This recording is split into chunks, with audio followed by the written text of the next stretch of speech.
शहराला पाणी पुरवठा करणाऱ्या घाणेवाडी तलावात आमदार अर्जुन खोतकर यांनी जलपूजन केले आहे। या वर्षी झालेल्या दमदार पावसामुळे घाणेवाडी जलाशयात 16 फूट पाणीसाठा झालाय। त्यामुळे आगामी काळात जालना शहरवासियांना मुबलक पाणी पुरवठा होईल असा विश्वास आमदार खोतकर यांनी व्यक्त केलाय।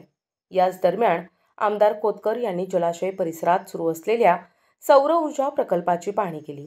हा प्रकल्प पूर्ण झाल्यावर जालना महानगरपालिका सौर ऊर्जेचा वापर करणारी देशातील पहिली पालिका ठरेल असे खोतकर यांनी सांगितले। महापालिकेला महावितरणच्या वीज वापरामुळे दर महिन्याला सुमारे 4 कोटींपेक्षा जास्त खर्च येतो। सौर ऊर्जा प्रकल्प कार्यान्वित झाल्यावर हा खर्च कमी होण्यास मदत होईल असा विश्वासही त्यांनी व्यक्त केलाय। अत्यंत आनंदाचा असा हा क्षण आहे। जालन्याला पाणी पुरवठा करणारा आमचा हा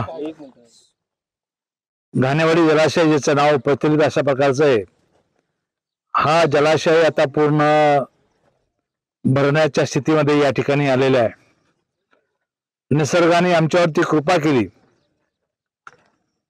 आणि या ठिकाणी भाईश्रीच्या नेतृत्वामध्ये गाळ काढण्याचं काम सुद्धा 5 लाख ट्रॅक्टरचा गाळ त्या ठिकाणी काढला गेला।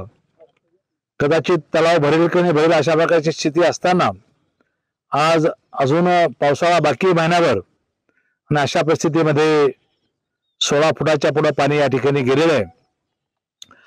संपूर्ण नवीन जालन्याला बाय ग्रॅव्हिटीनं पाणी पुरवठा करणारा हा जलाशय आज भरण्याच्या स्थितीमध्ये आमच्यासाठी खूप आनंदाची बाब आहे।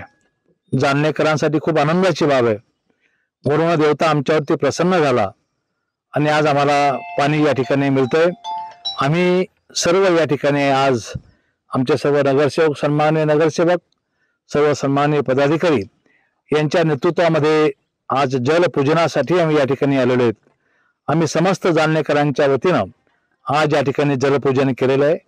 गंगाबाई आमच्यावरती प्रसन्न झालेली आहे, वरुण राजा आमच्यावरती प्रसन्न झालेला आहे आणि आज वर्षभराची काळजी आमची या ठिकाणी मिटलेली।